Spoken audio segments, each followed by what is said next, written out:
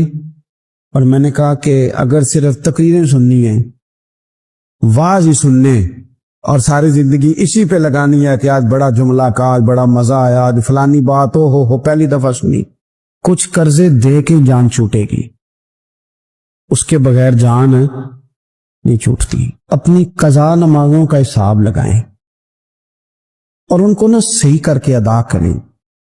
ایک مسئلے میں بڑی دیر سے دوستوں کو اشارے کنایاتن باتیں کہہ رہا ہوں، پھر کہتا ہوں، میں نے شب برات کو تفصیل سے یہ بات کی تھی، پھر کرتا ہوں، اپنے معاملات کو صاف کریں۔ لینے دینے کے مسائل میں اپنے آپ کو ایک میں منت کے ساتھ بات کرنے لگا ہوں اپنے دوستوں سے،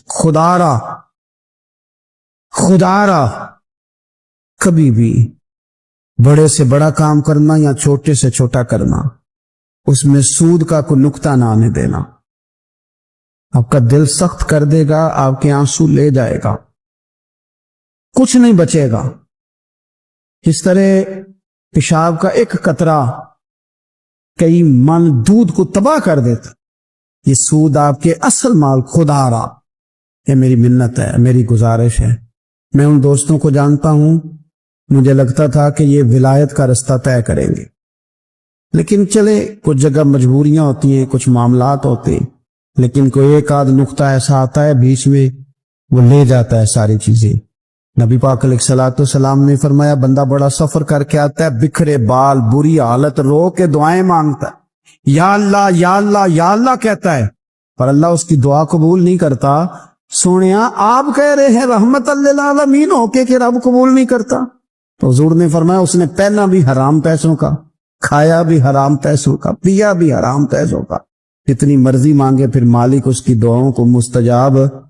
ہمارا ایک تو ہے اپنا عمل، ایک ہے توبہ، ایک بات کی اعمال۔ ہم نے ایک آخری بات یہ آپ سے کرنی ہے کہ ہمارے ذمے جس طرح ہمارے بچوں کی ڈیوٹی ہے نا، بیوی کا نان نفقہ خامد کے ذمے ہوتا ہے، ماں باپ بوڑھے ہوں تو ان کی ڈیوٹی اولاد کے ذمے، اسی طرح قیامت تک نبی کوئی نہیں آئے گا، دین کی جو ڈیوٹی ہے وہ نبی پاک کی امت نے ادا کر دی۔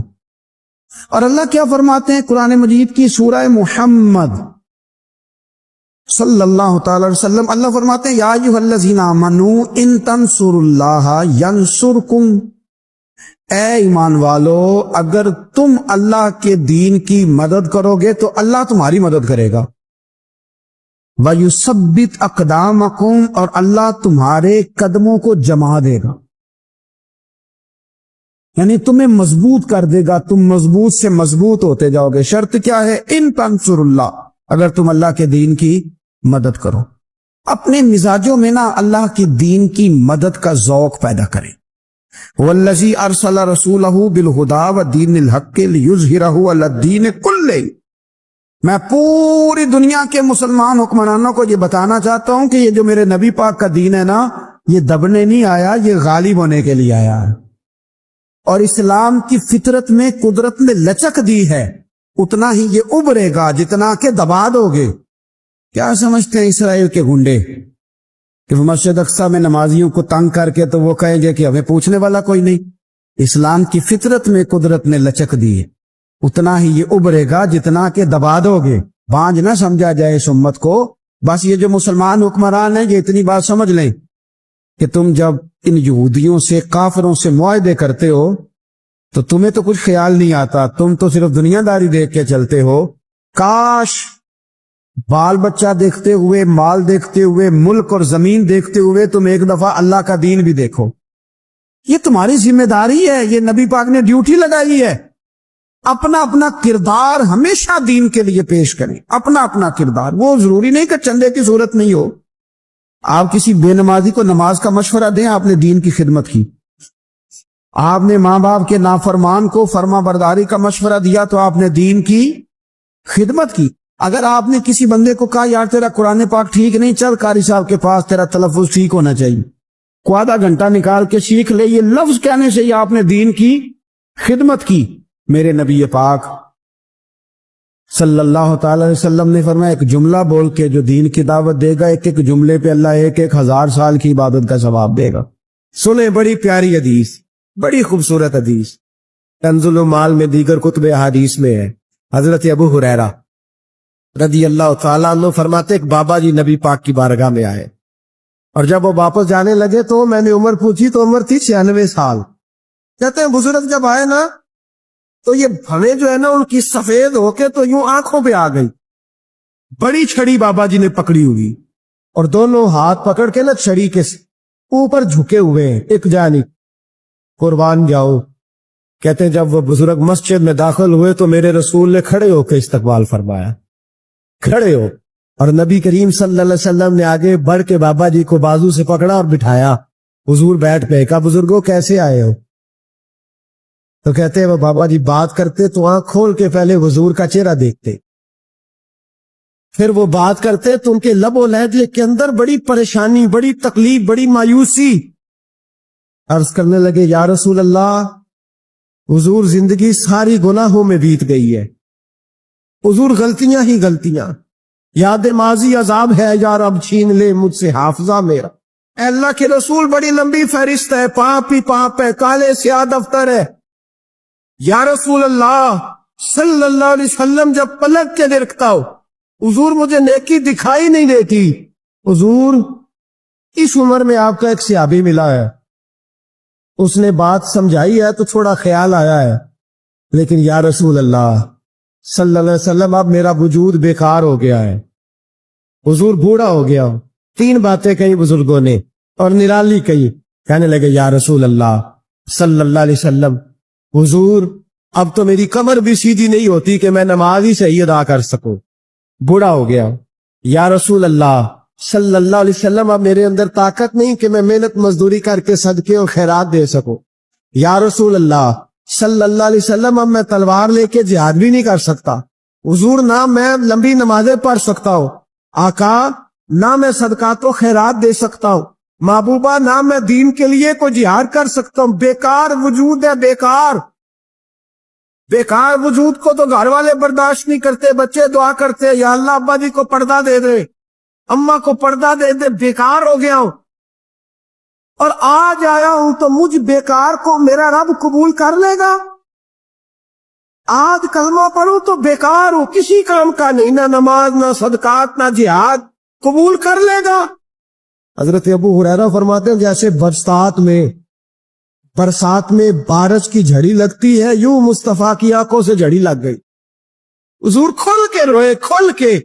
اور میرے حبیب پاک نے فرمایا بزرگوں بڑے مجاہد ہیں، دین کے لیے جہاد کرنے والے بڑے ہیں، رب کریم کو آپ کی تلوار کی اتنی حاجت نہیں، اور فرمایا اس کے خزانے کوئی خالی تو نہیں کہ آپ ہی گویا صدقہ دیں گے تو بھرے جائیں گے، اور فرمایا پھر رب کریم کی شان میں اضافہ نہیں کرتی عبادتیں، وہ تو بندے کو نفع دیتی ہے۔ میں بزرگوں نہ آپ جہاد کرے، نہ آپ صدقات دے، نہ لمبی نمازیں پڑھے، آپ صدق دل سے آ جائیں، اللہ کے رسول کا وعدہ ہے رب آپ کو بغیر حساب کے نام جنت عطا فرما دے گا۔ آنا تو شرط ہے کہ نہیں، آئیں تو صحیح، نہ پہنچے تو صحیح، آ جائیں، اس کو نہیں عاجز صدقات و خیرات کی، جہاد کی تبلیغ، آئیں تو صحیح، نہیں ان العبد اذا اعترف ثم تاب تاب اللہ علیہ۔ میرے حبیب نے فرمایا بندہ جب رو کے کہتا ہے نا یا اللہ غلطی ہو گئی معاف کر دے، فرمایا میرا مالک اسے فوراً ہی معاف فرما دیتا ہے۔ تو آ تو صحیح، تو آتا ہی نہیں، تو آ ہی نہیں رہا، تو گھر میں بیٹھا ہوا ہے، تو سویا ہوا ہے، تو دکانداری کر رہا ہے، تو پیسے گن رہا ہے، تو آیا ہی نہیں، آ تو صحیح۔ بلکہ میرے نبی پاک فرماتے ہیں جب اللہ پاک کا بھاگا ہوا غلام آتا ہے پھر تو اللہ زیادہ راضی ہوتا ہے، پھر تو اللہ زیادہ راضی ہوتا ہے، زیادہ راضی ہوتا ہے، تو آ تو صحیح، پہنچ تو صحیح۔ بلکہ صوفیات اور بات کرتے ہیں، وہ کہتے تو کبھی بھول کے بھی رب رب کرے تو اللہ تو اسے بھی قبول کر لیتا ہے، اور خدا کی رحمت کتنی زیادہ ہے۔ میرے حبیب کریم سید عالم صلی اللہ علیہ وسلم نے فرمایا اللہ نے اپنی رحمت کے 100 حصے کیے، کہ حضور فرماتے ہیں ایک حصہ اللہ نے دنیا میں نازل کیا ہے، کتنا؟ ایک حصہ۔ فرمایا یہ جو ماں بیٹے سے پیار کرتی ہے، باپ بیٹے کے لیے مزدوری کرتا ہے، یہ جو بہن بھائی کے لیے روتی ہے، یہ جو بیوی شوہر کے لیے دعا مانگتی ہے، یہ جو بچے ماں باپ سے پیار کرتے ہیں، فرمایا یہ اس ایک رحمت کا نتیجہ ہے، ایک رحمت کا نتیجہ۔ تو صحابہ کہنے لگے یا رسول اللہ وہ 99 کدھر ہے؟ نبی پاک نے فرمایا رب کریم نے سنبھالی ہوئی ہے، قیامت کے دن تمہیں عطا فرمائے گا۔ ابھی تو ایک نازل کی ہے۔ عارف رومی رحمت اللہ علیہ فرماتے ہیں کہ ایک شہر ایسا تھا جس میں ایک بیماری بار بار حملہ کرتی تھی، تو 3-4 پہاڑیاں ایک دوسرے کے اوپر تھیں، اکٹھے پہاڑ بنے ہوئے تھے، اس کے اوپر وہ جڑی بوٹی تھی جس سے اس بیماری کا علاج ہوتا تھا۔ تو کئی حکیموں نے بتایا کہ اگر وہ جڑی بوٹی حاصل کر لی جائے تو تمہارے شہر کے لوگ صحت یاب ہو سکتے ہیں، پر وہ 4 پہاڑیاں اوپر نیچے اور پھر ڈھلان بڑی سیدھی تھی، جو پیر رکھتا پھسل جاتا، کوئی جرت ہی نہ کرتا اوپر جانے کی، لیکن لوگ بیمار تھے، تکلیف میں تھے۔ بالآخر ایک شخص نے ارادہ کیا کہ کب تک لوگوں کو بیماری سے سسکتے تڑپتے مرتے دیکھتا رہوں گا۔ اس نے کلاڑا اٹھایا، ہتھوڑا اٹھایا، پہاڑ کاٹنا شروع کیا کہ میں سیڑھیاں بناؤں گا اوپر جانے کے لیے۔ فرماتے ہیں کہ وہ پہاڑ کاٹ رہا تھا تو جو قریب آتے تھے نا وہ اسے کہتے تھے پاگل ہو گیا تو وہ اکیلا بندہ کیسے پہاڑ کاٹے گا، بیوقوف ہے، چھوڑ دے۔ اس نے کہا یار تم ساتھ نہیں چل سکتے تو حوصلہ شکنی تو نہ کرو، مجھے کچھ کرنے تو دو۔ سالوں لگ گئے، ایک پہاڑ کاٹ کے سیڑھیاں بنائی اس نے، ایک دوسرا پہاڑ شروع کیا، پھر سالوں لگ گئے، اب 2 پہاڑ کاٹے تھے، بڑھاپا آ گیا، بیمار ہو گیا، موت کا وقت آ گیا۔ اب چونکہ سیڑھیاں بن گئی تھی تو 2 پہاڑ کٹ گئے تھے، وہاں تک لوگ آنے جانے لگے تھے۔ این اس وقت جب وہ دنیا سے جا رہا تھا پھر بھی کچھ لوگ حوصلہ شکنی کر رہے تھے، اسے کہہ رہے تھے خدا کے بندے کیا نتیجہ نکلا۔ کچھ لوگوں کی ڈیوٹی ہوتی ہے اپوزیشن کا کردار ادا کرنا، اور ہر موقع پر حوصلہ شکنی کرتے۔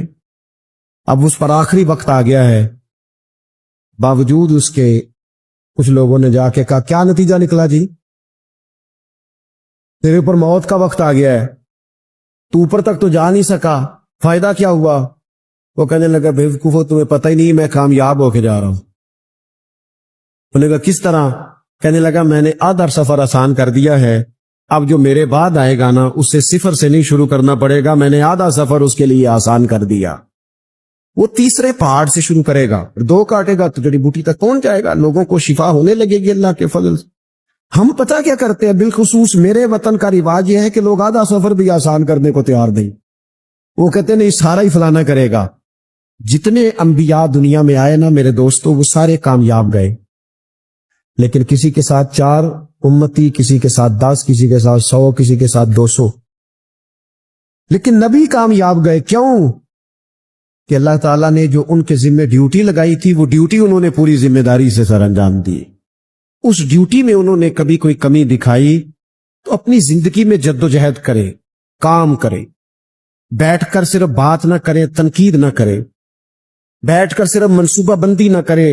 اور میرے ملک میں بالخصوص یہ کام ہوتا ہے، تبصرے کرو، چینل کھولو، تنقید کرو، اندر کی خبر لے کے آؤ، کوئی کہانی سناؤ، کوئی نئی سٹوری بناؤ، لیکن کام نہ کرو۔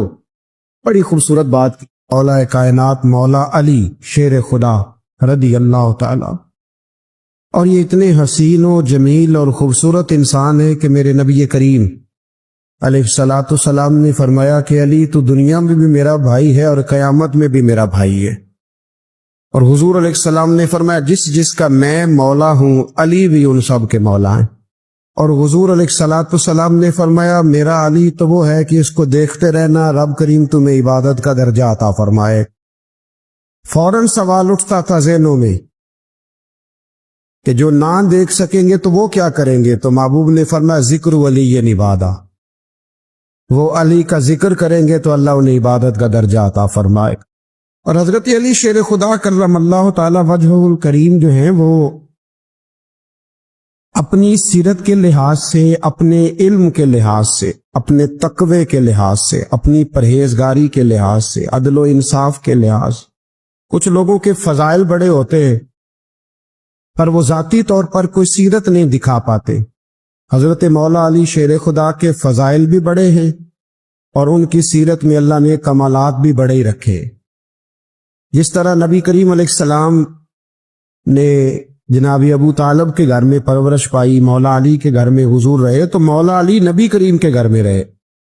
وہاں پرورش پائی حضرت علی شیر خدا نے، اور ساری کی ساری ان کی تربیت رسول کریم کی مقدس آنکھوں کے سامنے ہوئی، اور حضور ان سے بڑا ہی پیار کرتے تھے۔ یہ نبی کریم کے بڑے محبوب ہیں، اور اتنے فضائل کتب احادیث میں، اس میں کوئی شک نہیں کہ فضیلت کے لحاظ سے پہلا درجہ حضرت ابو بکر صدیق کا ہی ہے، دوسرا حضرت عمر فاروق کا ہی ہے، تیسرا حضرت عثمان غنی کا ہی ہے، لیکن اس میں بھی کوئی شک نہیں کہ کتب احادیث میں کسی کی فضیلت کی اتنی حدیثیں ہیں ہی نہیں جتنی مولا علی شیر خدا کی فضیلت کی حدیثیں، اتنی کہیں نہیں۔ اور تمام صحابہ کے یہ مشیر تھے، تمام لوگ ان سے محبت کرتے تھے، بلکہ حضرت عمر فاروق تو فرمایا کرتے تھے اگر علی ہمارے درمیان نہ ہو تو ہم تو ہلاک ہی ہو جائیں۔ اتنی اللہ کریم نے انہیں عظمت عطا فرمائی، اور ساری زندگی انہوں نے جد و جہد میں گزاری، ساری زندگی۔ حضرت ابو بکر نے بھی خلافت کی، وہ بھی بڑی مشکل تھی، لیکن حالات سنبھل گئے۔ حضرت عمر نے بھی خلافت کی، حضرت عثمان غنی نے بھی کی، لیکن مولا علی شیر خدا کی جو خلافت تھی وہ بھی بڑی آزمائش والی، مسلمانوں کے اندرونی معاملات کو بھی دیکھنا، بیرونی محاذوں پہ بھی لڑنا، بڑی جد و جہد کی حضرت علی شیر خدا نے۔ ایک بات سب سے پہلے آج ہم نے یہ یاد رکھنی ہے کہ حضور نے فرمایا ہے کہ علی کی محبت ایمان ہے، اور علی کا بغض نفاق ہے۔ اب محبت ایمان ہے تو کیسے پتا چلے گا ہمیں حضرت علی سے محبت ہے؟ کیسے پتا چلے گا؟ محبت کا اظہار کریں گے تو پتا چلے گا محبت ہے، ہمارا لب و لہجہ بتائے گا کہ ہمیں حضرت علی سے محبت ہے، ہم کبھی ان کے تذکرے پہ خوش ہوں گے تو پتا چلے گا کہ ہمیں مولا علی سے محبت ہے، ہم کبھی ان کا ذکر کی محفل سے جائیں گے تو پتا چلے گا ہمیں حضرت علی سے محبت ہے، کبھی ان کا کوئی قول، کبھی ان کا کوئی ارشاد، کبھی ان کی کوئی بات ہمارے سامنے آئے، پھر ہمیں پتا چلے گا کہ ہمیں مولا علی شیر خدا سے محبت ہے۔ حضرت علی المرتضیٰ کی محبت ایمان ہے۔ اور پھر ویسے بھی حضرت علی اتنے دانا ہیں، حضور علیہ السلام نے فرمایا اگر میں علم کا شہر ہوں تو پھر علی دروازہ ہے، علی باب علم کے، شہر علم کے باب علی ہے۔ امام صفوری کہتے ہیں ایک دن نا حضرت جبریل امین انسانی شکل میں مولا علی کے سامنے آ کے کھڑے ہو گئے۔ کون؟ حضرت جبرائیل علیہ السلام۔ حضرت جبریل امین کھڑے ہوئے انسانی شکل میں، تو کہنے لگے علی یہ بتائیے کہ جبریل اس وقت کہاں ہے؟ انسانی شکل میں مولا علی سے پوچھتے۔ تو کچھ جو آج کل ہمارے شاگرد حضرات پڑھ جاتے ہیں نا تو وہ ذرا جلدی کرتے ہیں جواب دینے میں۔ بڑوں کو جب جواب بھی دینا بزرگوں کو تو جواب میں بھی آداب کا خیال ہونا چاہیے۔ اگر آپ کو سوال آتا بھی ہو تو پھر بھی اس میں آداب کا خیال آپ رکھیں گے، آپ فٹافٹ نہیں کہہ دیں گے کہ جناب یہ اس کا جواب ہے، یہ معنی ہے، فوراً نہیں آپ کہہ دیں گے، آپ اس میں بھی آداب کا خیال کریں گے۔ حضرت جبریل امین نے جب کہا نا کہ بتائیے جبریل کہاں ہے، تو حضرت علی فوراً بھی کہہ سکتے تھے آپ ہی تو ہے جبریل، یہ فٹافٹ کہہ سکتے تھے، اسی وقت ساری بات ختم ہو جاتی۔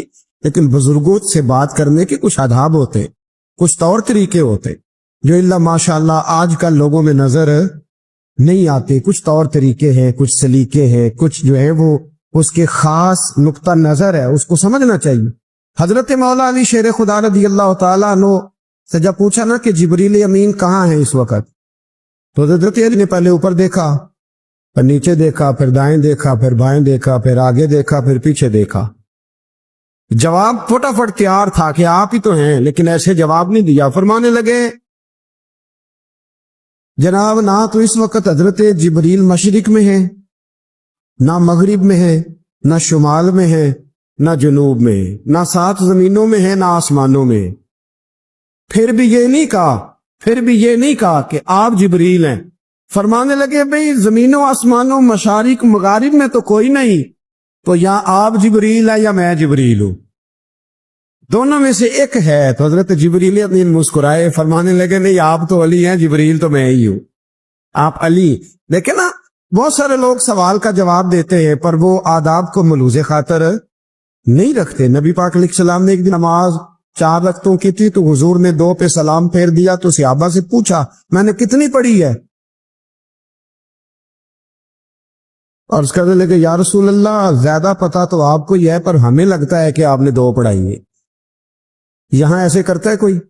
سوال ہی نہیں پیدا ہوتا. یعنی 1 منٹ سے پہلے امام غزالی ایک درویش کے مرید ہو گئے تھے تو بہت بڑے عالم تھے.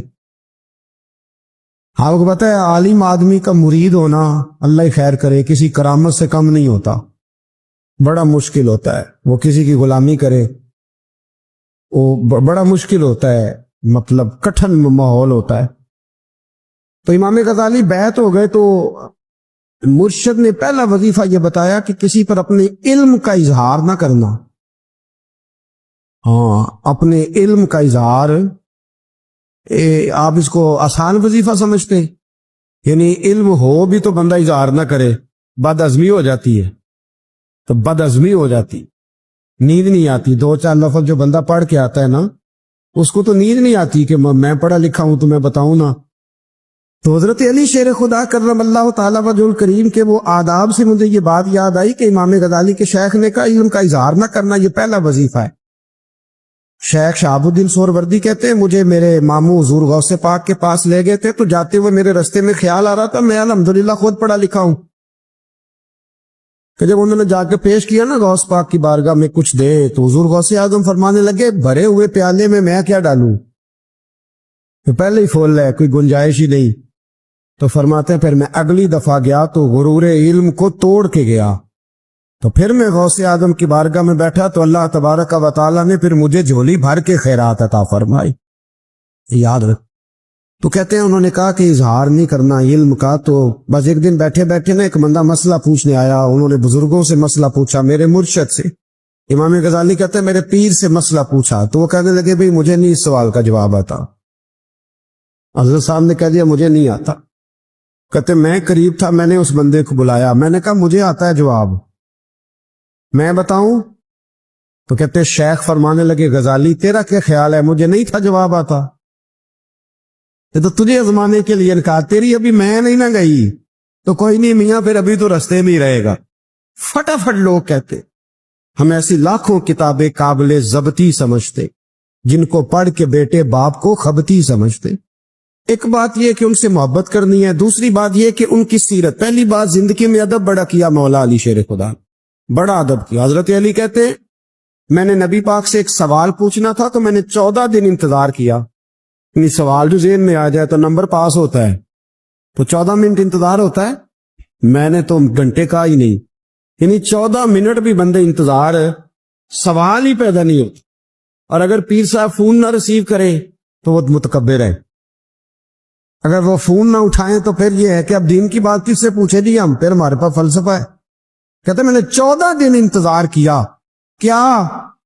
مولا علی فرماتے میرے دل میں خیال تھا کہ کوئی اور آ جائے اور جو میں بات پوچھنا چاہتا ہوں وہ نبی پاک سے پوچھ لے, وہ حضور سے پوچھ لے تو میرا بھی چلو معاملہ بن جائے.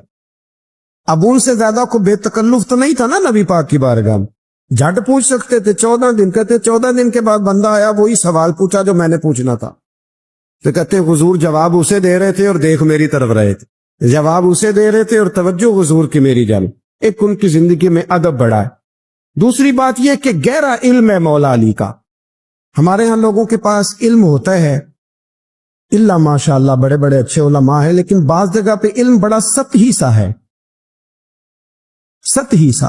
یعنی ساری زندگی جس بندے نے علم پڑھا ہے وہ گہرائی تک نہیں اترا, یعنی اس پر عمل نہیں کر سکا. تو اگر میرا علم مجھے نفع نہیں دے رہا تو میرا علم کسی کو کیا نفع دے گا. حضرت علی کا علم گہرا تھا, سیانہ علم تھا, گہرائی والی بات کرتے تھے, بڑی سوچ سمجھ کے فیصلہ کرتے تھے اور بڑے زیرک تھے, دانا آدمی تھے حضرت مولا علی شیر خدا رضی. اور آپ کا فہم و فراست نرالا تھا. ایک شخص نے کہا جی میں نے ترس کھا کے ایک عورت سے شادی کیا, وہ بوڑھی تھی, ترس کھا کے نکاح کیا. میں جوان, وہ بوڑھی ہے, پر میں قریب جاتا ہوں تو مجھے پتہ نہیں کیا ہوتا. وہ بڑی جگہ پہ گیا ہوں پر میرا مسئلہ نہیں حل ہوتا, حالانکہ وہ لاوارث تھی اور شادی نہیں اس کی ہو سکی. تو حضرت علی شیر خدا فرمانے لگے بی بی کو میرے پاس لا, عورت کو لا. وہ لائے تو آپ فرمایا تیرا نکاح نہیں ہوا؟ کہنے لگی نہیں. فرمایا سوچ لے چپ کر کے. فرمایا کوئی گناہ کیا ہو؟ خاموش ہو گئی. کہنے لگی میں نے میرا آغاز تھا جوانی کا تو میں نے ایک ناجائز بچہ پیدا کیا اور اسے پھینک دیا, آبادی میں پھینکا. تو حضرت علی شیر خدا فرمانے لگے یہ تیرا وہی بچہ ہے. چونکہ جو اس نے کیفیات بتائی ہیں وہ یہ ہے کہ انسان ماں بہن جو اس کی ہوتی ہے نا, کچھ بھی ہو جائے, اللہ تعالیٰ نے فطری جذبے رکھے ہوتے. تو وہ کوئی حیوان ہو تو بات الگ ہے, اگر انسان ہو تو وہ مطلب انسان ماں کے سینے سے لگ بھی جائے تو اسے شفقت کا رنگ تو نظر آتا ہے, لیکن اس کے اندر وہ جذبات پیدا ہو سکتے نہیں. بیٹی سینے سے لگ جائے تو وہ والے جذبات اس میں آتے. حضرت علی شیر خدا کا علم بڑا باریک. تو آپ فرمانے لگے میاں وہ جو تیرا اس کے اوپر ترس آیا نا, اس کی بھی وجہ یہ ہے کہ تیرا اس سے کوئی ازل سے رشتہ ہے, لہذا تمہارا نکاحی منق اتنا گہرا, سیاںا اور پیچیدہ, یعنی باتوں کی گہرائی تک. آج ہمارے بہت سارے میری طرح کے لوگ تقریر کرتے ہیں تو وہ عوامی نفسیات کے مطابق بات نہیں کر پاتے, کیونکہ ہم جو تقریر رٹ کے آئے ہیں وہ تو ہم نے تو علم ظاہر کرنا ہے, اور نعرہ لگوانا بڑا شوق ہے. جب تک وہ مطلب لوگوں میں شوق نہ پیدا ہو پھر بعد میں گفتگو ہوتی ہے آج میں جلسہ لوٹ لیا ہے. تو میں کہا کرتا ہوں کہ جلسہ لوٹا نہیں جاتا, جلسے میں تو کچھ لٹایا جاتا ہے, علم دیا جاتا ہے, فہم دیا جاتا ہے, شوق دیا جاتا ہے. تو یہ کیا مطلب بات ہو؟ تو گہرا علم تھا. چوتھی بات, علم بھی تھا اور تقوی بھی تھا, پرہیزگاری بھی تھی. جب آپ خلیفہ تھے نا, امیر المومنین تھے, امیر المومنین, آپ چلو صوبائی وزیر کی بات نہیں کرتا, آپ کسی نا ہلکے سے جو وہ ہمارے پاکستان میں عہدے بہت زیادہ ہیں, تو جس کو کوئی ہلکا سا نا چلو پرانا ورکر ہے تو کوئی دے دیتے, اس کو بھی مل جائیں تو 15 کو بورڈ تو اس کے بھی کہیں نہیں گئے مبارکباد کے. اللہ اسے پوچھیں کہ تیرا اصل میں کام کیا ہے تو کام کوئی بھی نہیں ہوتا اس کا, بورڈ لگ جاتے ہیں. بہت کیا بات ہے جناب, موج بن گئی. حضرت علی امیر المومنین تھے اور کوفے کے چوک میں کھڑے تھے, کوفے کے چوک میں, اور فرما رہے تھے کہ بھئی یہ میری زرہ ہے, بڑی قیمتی ہے, یہ کوئی بندہ خرید لے. کسی نے قریب جا کے پوچھا امیر المومنین کیوں بیچ رہے ہو؟ تو فرمانے لگے میری طامت پرانی ہو گئی ہے, اب نہ اتنی پرانی ہوئی ہے کہ اس پہ پیوند لگنے کی بھی جگہ کوئی نہیں بچی, اگر یہ پھٹنے کے قریب نہ جاتی تو میں زرہ نہ بیچتا. امام حسن رضی اللہ تعالیٰ عنہ کہتے ہیں میرے ابا جی خزانے کا سارا منہ کھول کے اللہ کے بندوں میں بانٹ کے تو اس کمرے میں 2 نفل پڑھ کے کہتے تھے یا اللہ گواہ ہو جاؤ میں نے قوم کی امانت قوم پہ خرچ کر دیے. یہ پرہیزگاری, یہ تقوی, یہ ذوق حضرت مولا کائنات شیر خدا علی المرتضی رضی اللہ تعالی عنہ. ہمارے ہاں نا ہم نے بانٹ دی یہ چیزیں, یعنی کو بندہ زہرا حضرت علی کے نعرے لگانے لگ جائے تو لوگوں کو شک پڑ جاتا ہے. تو ایک بندہ میرے کان میں کہنے لگا 2-3 دن سے یہاں علی علی ہو رہی ہے کان میں. اب بڑی جلدی ہمارے تھرمامیٹر والے لوگ بھی بڑے تیار بیٹھے رہتے ہیں. کہنے لگا 2-3 دن ہو گئے یہاں علی علی ہو رہی ہے. میں کیا دعا کر ہندی رہے. تو کہنے لگا آپ نے کوئی وضاحت نہیں کی. میں کیا تینوں اصل وضاحت دی لوڑ نہیں, تینوں کسی اور شے دی لوڑ ہے. عجیب بیوقوف آدمی ہے بھائی. ان لوگوں کا تو رشتہ ہی کوئی نہیں مولا علی شیر خدا کے ساتھ, اور ہم جو ہیں ہم تو مرید ہیں مولا علی شیر خدا. اعلی حضرت فرماتے ہیں کہ حضور سے پہلے بھی جس کو ولایت ملی ہے وہ مولا علی کے صدقے ملی ہے, اور قیامت تک جسے اللہ ولایت دے گا وہ مولا علی شیر خدا کے قدموں کی خیرات کی برکت سے دے. ایک سلسلہ علیہ نقشبندیہ ہے جو حضرت ابو بکر صدیق سے انسلاک کرتے, باقی تو تمام سلاسل کو سارا فیض ہی مولا علی شیر خدا سے. تو آپ یہ کیسی بات کریں گے کہ جناب وہ فلانے کا آپ, اور جی میں نے اسے کہا کہ شاید میرا دعویٰ کوئی نہیں, پر میری جو اپنی تھوڑا بہت مطالعہ ہے نا, میں انسائکلوپیڈیا ہوں حضرت عمر فاروق کا. مجھے جنون ہے حضرت عمر فاروق سے محبت, جنون ہے. اور میں نے ایک دفعہ سکیچ صرف ابھی بنایا ہے, تو شاید میں 2 جلدوں میں کتاب لکھ دوں حضرت عمر فاروق.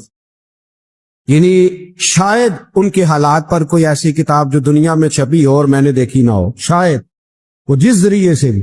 اور آپ میری گفتگو سن لیں, شاید ہر دوسری بات میں حضرت عمر کی کرتا ہوں, لیکن ایک بات پکی ہے کہ مرید میں مولا علی شیر خدا تھا. یہ بات میاں پکی ہے, اس میں شک کوئی نہیں نا, اس لیے کہ حضور کے بعد فیض مولا علی سے, پھر امام حسین سے, پھر امام زین. یہ ہمارے بزرگوں نے ہمیں شجرہ یہ دیا ہے. تو آپ وہ جو بات جہاں ہے وہ وہاں ہے. حضرت ابو بکر صدیق کے بارے میں جو شک کرے پکا بے ایمان ہے. پر اس میں تو بات پکی ہے نا کہ حضور نے فرمایا علی تجھے دیکھنا بھی عبادت اور تیرا ذکر کرنا بھی عبادت. تو خدا کے بندو علی علی نہ کریں, ہم تو مر جائیں. کوئی جگہ ہی نہیں ہے سوائے حضرت علی شیر خدا کے ذکر کرنے کے. تو یہ کچی کمزور باتیں نہ کرو. یہ کوئی عجیب بات ہے کہ جی وہ اگر علی علی زیادہ کیا تو کوئی فلانے طبقے سے تو نہیں. تو یہ ایسی کمزور بات آپ کیوں کرتے ہیں میاں؟ یہ آپ عجیب آپ نے بحث چھیڑ دی لوگوں نے. تو یہ کوئی ایسا مسئلہ نہیں. زندگی میں یاد رکھو جس کی زبان پہ علی علی زیادہ رہتا ہے نا, اس کی زبان پہ نبی نبی بھی زیادہ ہی رہتا ہے. ختم ہو گئی بات. تو ان چکروں سے باہر آئیں, آپ باہر آئیں ان چکروں سے. اور اسی طریقے سے میں نے کہا تھا کہ ہم کوئی ترازو لے کے نہیں بیٹھے ہوئے کہ فضیلت کس کی زیادہ ہے. اما عائشہ صدیقہ جو ہیں وہ مومنوں کی ماں ہیں, اور اس میں کوئی دوسری رائے نہیں کہ اس خاتون کے امت مسلمہ پر اتنے احسانات ہیں کہ دنیا گن نہیں سکتی. لیکن یہ ہے کہ رسول کریم نے فرمایا کہ فاطمہ میرے جگر کا ٹکڑا ہے. اب میں ترازو لے کے بیٹھ جاؤں کہ حضرت فاطمہ کی شان زیادہ ہے یا حضرت عائشہ کی, تو میں بیوقوف ہی ہوں نا. اس لیے کہ یہ میری ذمہ داری نہیں, یہ تو بات ان کی ہے نا. میں نے ایک بات سنائی تھی آپ کو, پیر سید فیض الحسن شاہ صاحب عالم آج شریف والے پیر صاحب سے کسی نے پوچھا کہ حضرت فاطمہ افضل ہے کہ سید عائشہ؟ تو آپ فرمانے لگے پہلی بات تو یہ کہ تجھے یہ سوال ہی نہیں کرنا چاہیے تھا, اور اگر تو نے کر لیا ہے تو پھر جواب سن لے. فرمانے لگے فاطمہ زوجہ ہیں حضرت علی کی, اور عائشہ زوجہ ہیں نبی پاک کی. تو علی کی زوجہ نبی کی زوجہ سے افضل نہیں ہو سکتی. اور پھر فرمانے لگے عائشہ بیٹی ہے ابو بکر صدیق کی, اور فاطمہ بیٹی ہے مصطفیٰ کریم کی. تو ابو بکر کی بیٹی نبی کی بیٹی سے افضل نہیں ہو سکتے. وہ بندہ کہنے لگا حضرت جی رزلٹ کیا نکلا؟ کہنے لگے گھر جا کے کٹ دا رہی تینوں گل دس چھڑیے. اب تو گھر جا اور رزلٹ گھر جا کے نکالتا رہے. میں نے تو تجھے نا بتا دیا ہے کہ جو اصل بات ہے وہ یہ ہے کہ ابو بکر صدیق کی بیٹی نبی پاک کی بیٹی سے افضل ہو سکتی نہیں, اور علی المرتضیٰ کی زوجہ نبی پاک کی زوجہ سے افضل ہو سکتی. باقی جا تو نتیجہ گھر جا کے نکال, نتیجہ گھر جا کے نکال. تو ہمارے بزرگ تو اس لیول پہ سوچتے, اس لیول. حضرت عائشہ صدیقہ رضی اللہ تعالیٰ عنہ اگر گھوڑے پہ بیٹھتی تھی نا تو مولا علی لگام تھام لیتے تھے, ماتے تھے یہ ماں ہے مومنوں, یہ ماں ہے مومنوں. آپ کیا بات کرتے ہیں؟ حضرت عمر فاروق کو کبھی حضرت عائشہ بلا لیتی تو کامتے ہوئے حاضر ہوتے. ماں ہے مومن. یہ کچی باتیں چھوڑ دے, عشق کرے تو کھول کے کرے, ڈر ڈر کے نہ کرے. میں نے درجنوں تقریروں میں کہا کہ منقبتیں لکھو حضرت صدیق اکبر کی بھی, حضرت عمر کی بھی منقبت لکھو, حضرت عثمان کی بھی لکھو, اور ہم سنتے ہیں الحمدللہ وہ ساری. لیکن میرے بھائی یہ یاد رکھے, اس میں کوئی شک نہیں, ان کی عظمت شان فضیلتیں وہ بلندیاں ہیں. ہمارا یہی عقیدہ ہے, اور الحمدللہ ہماری نسلیں بھی اسی پہ قائم رہے گی. ہم انہیں نسلیں مانیں گے ہی تب کہ خلفائے راشدین کی جو خلافت کی ترتیب ہے وہی فضیلت کی ترتیب ہے. لیکن میاں یہ بھی تو ہے نا کہ جس کا جو مرشد ہو نا اسے وہ بہرحال دوسروں سے افضل جانے گا تو فیض پائے گا, وہ جانے گا. تو اس لیے نظریہ ہمارا یہی ہے کہ وہ خلفائے ثلاثہ حضرت مولا علی سے, اور حضرت علی کا اپنا فرمان ہے. آپ فرمایا کرتے تھے جس نے مجھے ابو بکر صدیق اور عمر فاروق سے افضل کہا میں اسے مفتری کی سزا, جھوٹے کی سزا دوں گا, اسے کوڑے ماروں گا, کوڑے ماروں گا. وہ جھوٹا ہے جو مجھے ابو بکر اور عمر سے افضل کہتا ہے. تو ان کی تو اپنی بات, اور میں نے وہ بڑی تفصیل کے ساتھ ایک دفعہ عرض کیا تھا کہ حضرت علی تو خود منبر کوفہ پہ بیٹھ کے بتایا کرتے تھے کہ اگر میرے جیسے بہادر سے پوچھو کہ بہادر کون ہے تو میں ابو بکر صدیق کا نام بتاؤں گا. تو اس لیے مطلب اب ہم سہم جائیں فٹافٹ کہ فلانا نہ ناراض ہو جائے. تو بھئی جب ہم درجنوں جمعے حضرت صدیق اکبر پہ پڑھاتے ہیں اس وقت تو نہیں نا کسی کو ٹینشن ہوتی. یہ حضرت عمر پہ پڑھاتے ہیں, حضرت عثمان پہ, تو ویسے بھی بندوں کو جواب دینے کا اگر انسان مزاج بنا لے تو کس کس کو مطمئن کرے گا. یہ تو 4 ادھر نکل جاتے ہیں تو 15 ادھر نکل جاتے ہیں. آپ ذہن اللہ رسول کو جواب دینے کا بنائیں. نبی کریم علیہ السلام نے فرمایا اللہم انی اعوذ بک من العلم لا ینفع, اے اللہ میں اس علم سے تیری پناہ مانگتا ہوں جو علم تو ہو پر اس سے نفع نہ اٹھایا جا, جو علم تو ہو پر اس پر عمل نہ ہو. داتا صاحب رحمت اللہ علیہ فرماتے ہیں علم ہمیشہ اس لیے سیکھنا کہ اللہ تبارک و تعالیٰ تمہیں اس کا نفع عطا کرے. اور پھر آگے بڑھتے ہیں تو آپ فرماتے ہیں جب علم سیکھ لو تو پھر نہ اللہ رسول سے عشق کرنا، فرماتے ہیں پھر نمازیں پڑھنا آسان ہو جائے گا، روزے رکھنا آسان ہو جائے گا، قرآن مجید پڑھنا آسان، محبت کرنا۔ اور آپ نے مثال دی، جہاں بھی کوئی بات سمجھاتے ہیں ایک مثال دیتے ہیں، مثال دی، فرمانے لگے حضرت عبداللہ ابن مبارک رحمۃ اللہ تعالی علیہ فرماتے ہیں میں شروع میں ایک عورت پہ عاشق ہو گیا تھا، سمجھانے کے لیے بات کرتے، عاشق ہو گیا تھا ایک عورت پہ، تو میں نے عشاء کی نماز اس کے محلے میں جا کے پڑھی، چونکہ میرا مذہبی گھرانے سے تعلق تھا، نماز میں پڑھتا تھا، تو امام صاحب جو تھے نا، یہ داتا صاحب نے لکھا ہے کشف الماجو، امام صاحب نے نا آیات ذرا لمبی پڑھی، تو میرے دل میں خیال آیا کہ مولانا آپ تو فارغ ہیں تو ہمیں تو اور بھی کام ہے، تو کہتے ہیں نماز سے فارغ ہو کے میں اس کے گھر کے چکر لگاتا تھا، ساری رات گھومتا رہتا تھا، وہ چند لمحوں کے لیے چھت پہ آتی تھی، دو ایک بات کرتی تھی، چلی جاتی تھی، حد یہ ہے کہ مجھے کبھی اس پہ غصہ بھی نہیں آیا، اور اس کا انتظار کر کے کبھی میں تھکا بھی۔ یہ داتا صاحب لکھ رہے ہیں، حضرت عبداللہ ابن مبارک فرماتے ہیں ایک رات میں گیا، اسی طرح میں نے نماز پڑھی، پھر میں اس کے گھر گیا، میں ساری رات، سردیوں کی ٹھنڈی رات 11-12 گھنٹے اس کے گھر کا طواف کرتا رہا، معاذ اللہ چکر لگاتا رہا۔ آدھی رات کو سحری کے وقت وہ چھت پہ آئی 1 منٹ کے لیے اور کہنے لگی گھر میں مہمان بہت زیادہ ہیں، آج بات نہیں ہو سکے گی۔ حضرت عبداللہ ابن مبارک فرماتے ہیں کہ میں جب واپس لوٹا تو نہ مجھے اس پہ غصہ تھا، نہ مجھے تھکاوٹ تھی، بلکہ میرے دل کے اندر اس کے لیے محبت بڑھ رہی تھی۔ میں کہہ رہا تھا کتنی اچھی ہے بیچاری، اتنے راش میں بھی اور اتنی مجبوری میں بھی 1 منٹ کے لیے چھت پہ آئی ہے، پھر بھی مجھے اس سے پیار بڑھ رہا تھا۔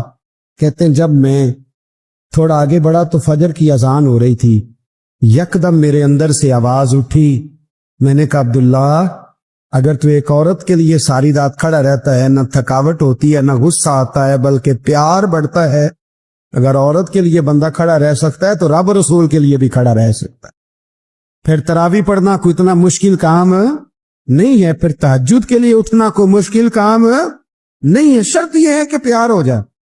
ایک عورت کے لیے اگر یہ سارا کچھ ہو سکتا ہے تو اللہ رسول کے لیے بھی ہو سکتا ہے۔ فرماتے ہیں میں نے توبہ کر لی، اور پھر میرا حال یہ ہے کہ وہ توبہ کی اور پھر 60 سال گزر گئے، ساری رات مصلی پہ کھڑا رہتا ہوں، مجھے کبھی تھکاوٹ نہیں ہوئی، پھر کبھی تھکاوٹ نہیں ہوئی۔ تو داتا صاحب کہتے ہیں پہلے علم سیکھ، پھر اس کے بعد اللہ رسول سے پیار کر، اور پیار والی نماز پڑھ، مشقت والی نہ پڑھ، یعنی بوجھ والی نہ پڑھ کہ اب میری جان چھوٹ جائے تو میں بھاگ کے جاؤں، تم ادھر بیٹھو تو میں دوڑ کے نماز پڑھ کے آیا، یہ والی نماز نہ پڑھ۔ پھر تو آیا تو پھر ذوق پیدا کر، پھر تیرے اندر شوق ہو، پھر تو توانائی والا جذبہ رکھے دین کے معاملے میں۔ پھر داتا صاحب ایک تیسری بات ارشاد فرماتے ہیں، ایک تیسری بات داتا صاحب کرتے ہیں، داتا صاحب کہتے ہیں کہ یہ یاد رکھ کہ جو تجھے اعزاز ملے گا نا زندگی میں، اعزاز تجھے جو زندگی میں ملے گا اور کوئی کرامت اگر تجھے ملے گی تو وہ صرف نبی پاک علیہ السلام کی سنت اور شریعت کی وجہ سے ملے گی۔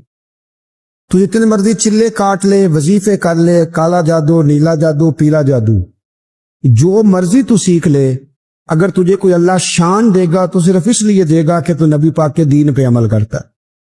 کس نے لکھا ہے؟ اللہ کرے آپ کو میں یاد کرا سکوں، اللہ کرے ایسا ہو جائے اور میری جماعت سمجھنے لگ جائے کہ داتا صاحب کہتے ہیں سنت شریعت پہ عمل کرنا چاہیے، اور میں کوئی ایسی چھپی چھپائی بات بھی نہیں کر رہا، اس کو چلا دے، کوئی ایسی چھپی چھپائی بات بھی نہیں کر رہا، کشف المعجوب دنیا کی ہر زبان میں اردو میں ملتی ہے، آپ لے کے دیکھ سکتے۔ داتا صاحب فرماتے اعزاز جو تمہیں ملے گا نا، اگر شان چاہتے ہو، وہ ہمارے نا بہت سارے ایسے لوگ ہیں جو کہتے ہیں کوئی ایسی چیز ہاتھ لگے، اعلیٰ دین کا چراغ ایسے گھسایا جائے اور فوری طور پہ پیر صاحب نے کہہ دیا تو ریل پیل ہو گئی پیسوں کی، تو میں کہتا ہوں یہ تو دین کا مزاج ہی نہیں، یہ تو دین کی طبیعت ہے ہی نہیں، یہ تو ذوق ہی نہیں دین کا، یہ طبیعت ہی نہیں، مزاج ہی نہیں۔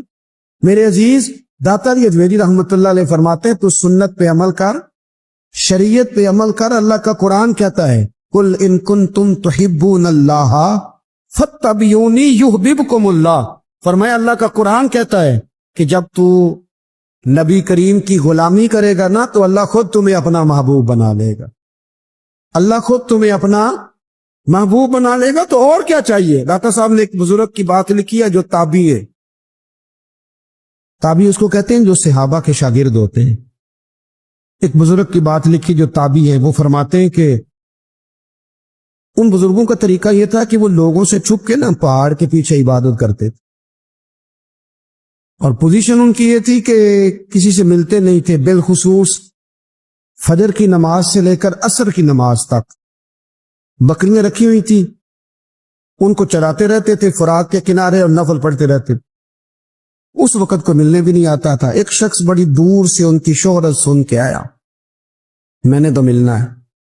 لوگوں نے کہا وہ اس وقت نہیں ملتے، ناراض ہوتے۔ اس نے کہا اللہ کا بندہ ہے نا، ناراض ہو بھی جائے گا تو لمبا ناراض رہے گا نہیں، اللہ والے جلدی راضی ہو جاتے۔ پہنچ گئے۔ اب وہ بابا جی نماز پڑھ رہے تھے تو کہتے میں نے عجیب منظر دیکھا کہ بابا جی فرات کے کنارے نماز پڑھ رہے ہیں اور ایک بھیڑیا ان کی بکریوں کی حفاظت کر رہا ہے۔ کہتے میں حیران رہ گیا کہ بھیڑیا تو بکریاں کھایا کرتا ہے اور یہاں چرا رہا ہے۔ کہتے میں جب گیا تو بابا جی نوافل میں مشغول تھے، مجھے دیکھ کے کہنے لگا اس وقت کیوں آئے؟ میں نے کہا حضور اگر آئے گیا ہوں تو پھر مہربانی کرے قبول فرما لیں۔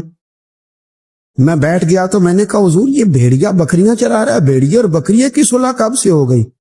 تو فرماتے ہیں لمبی تقریر نہیں، ہلکا سا جملہ۔ فرمانے لگے جب سے بکریوں کے مالک نے رب سے صلح کر لی ہے نا،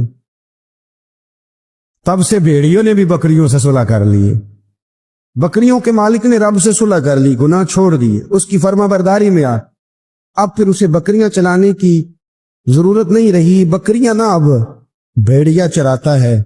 کہتے ہیں میرے اوپر کپ کپی طاری ہو گئی بزرگوں کی بات سن کے، اور مجھے پیاس لگی اور خواہش آئی کہ پتہ نہیں اب بابا جی کچھ کھلائیں پلائیں گے بھی کہ نہیں، بابا جی کچھ کھلائیں گے بھی کہ نہیں۔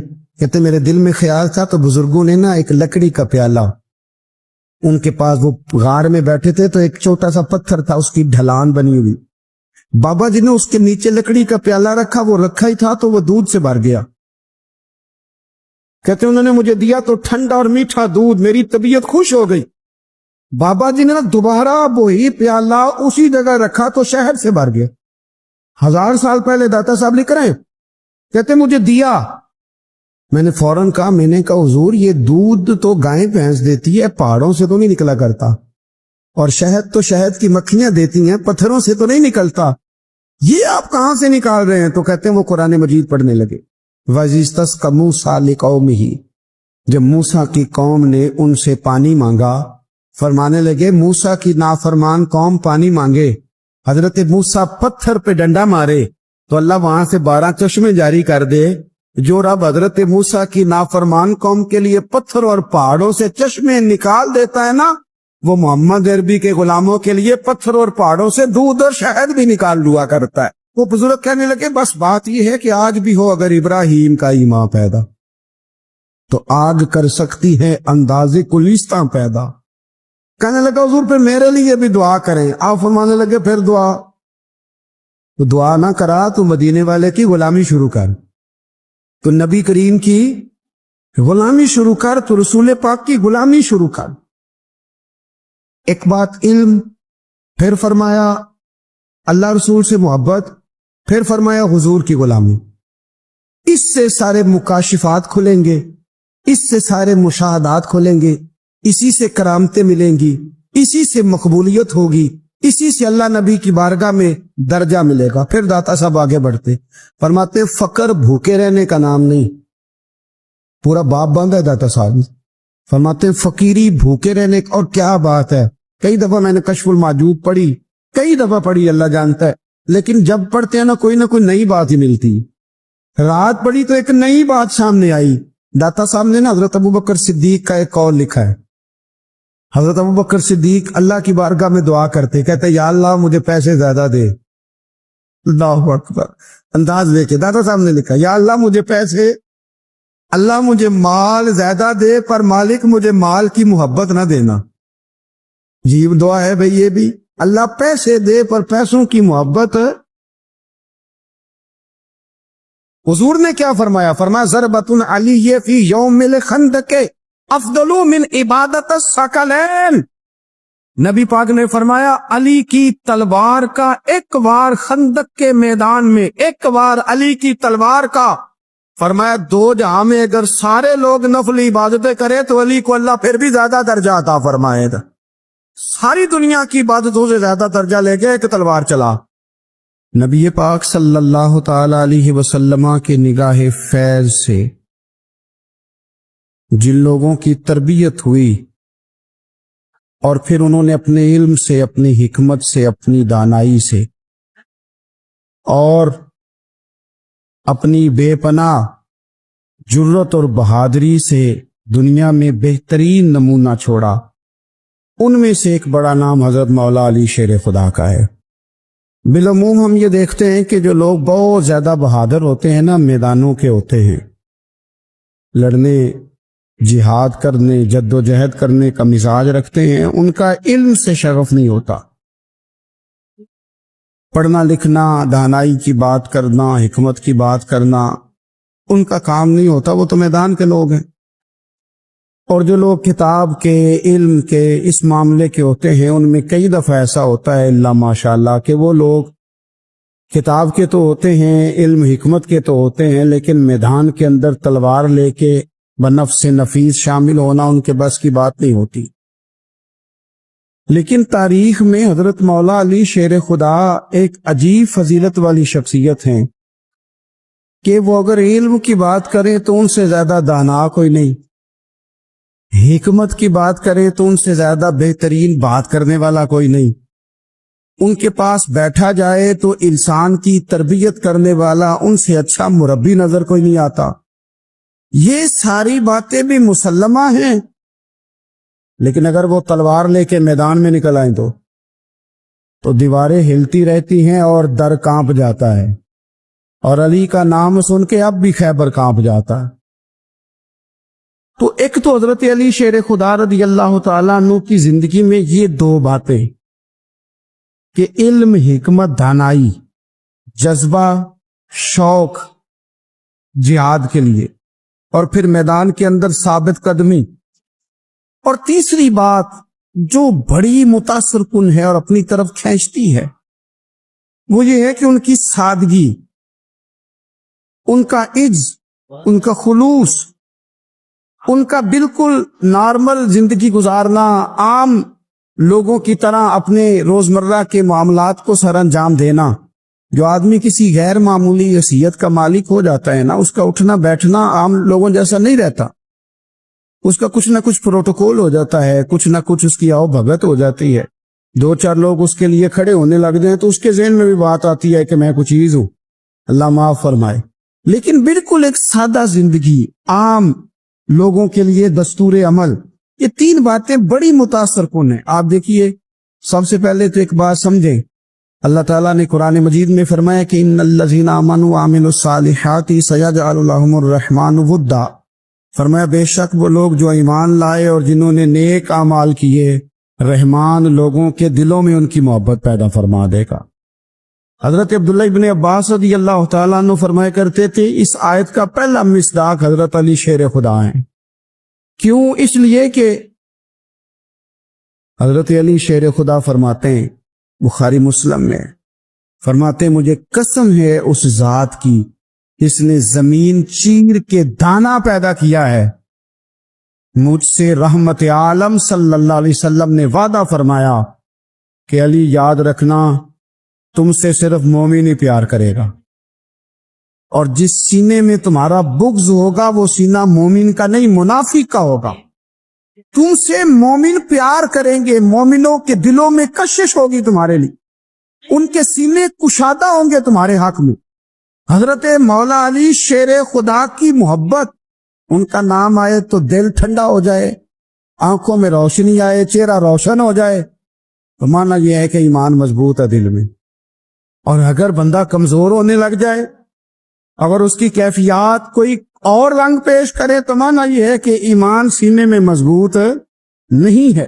حضرت علی شیر خدا سے حضور کا جو قربت کا تعلق، دیکھیں کچھ لوگ ایسے ہوتے ہیں کہ جن سے قربت ہوتی ہے، آپ نے کبھی دیکھا ہے ہر بندے سے مل کے بندہ رو نہیں سکتا، ہر بندے کو دیکھ کے رونا آتا نہیں، لیکن کچھ لوگوں سے روح ملتی ہے نا کسی کی، تو ویسے کبھی وہ بندے مل جائے نا، دل کرتا ہے تینوں سامنے بٹھا لاں تیر درد پرانے چھیڑا۔ کچھ لوگ ایسے ہوتے ہیں جن کے ساتھ حضور تشریف فرما ہے، حضرت علی شیر خدا کہیں گئے ہوئے ہیں تو محبوب کیا فرماتے ہیں؟ فرماتے ہیں اللہ اس وقت تک میرے پاس حضرت اسرائیل کو نہ بھیجنا جب تک میں علی سے ملاقات نہ کر لوں. دعائیں ہو رہی ہے کہ میری جب تک ملاقات نہ ہو جائے میرا جانے کا وقت نہ آئے. مشکات میں حدیث موجود ہے. تو سرور کائنات علیہ السلام کا جو ان کے ساتھ قربت ہے، حضور کا جو ان سے پیار ہے، حضور نے ہر مہاجر کو ایک انصاری کا بھائی بنایا. انصار کے اندر حضور نے بھائی چارہ قائم فرمایا، اور یہ تاریخ کا وہ والا بھائی چارہ ہے جس کی نہ اس سے پہلے کوئی مثال ہے، نہ قیامت تک دوبارہ کوئی مثال دی جا سکتی ہے.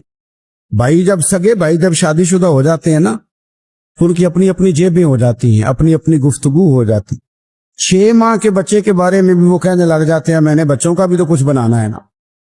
انہیں بالکل اب وہ چیزیں نظر آنی بند ہو جاتی ہیں جس میں والدین اور بہن بھائی شامل ہوتے ہیں. وہ کہتے ہیں میرے بھی تو بچے. لیکن یہ بھائی چارہ مہاجرین اور انصار کا اتنا زبردست اور معنی خیز ہے. حضور نے بھائی چارہ قائم فرمایا. سگے بھائیوں کو وراثت دینا مشکل ہوتا ہے. بڑا کہہ رہا ہوتا ہے کمائی تو میں نے کی تھی، چھوٹا کہہ رہا ہوتا ہے کہ باہر تو پہلے میں گیا تھا. جھگڑے.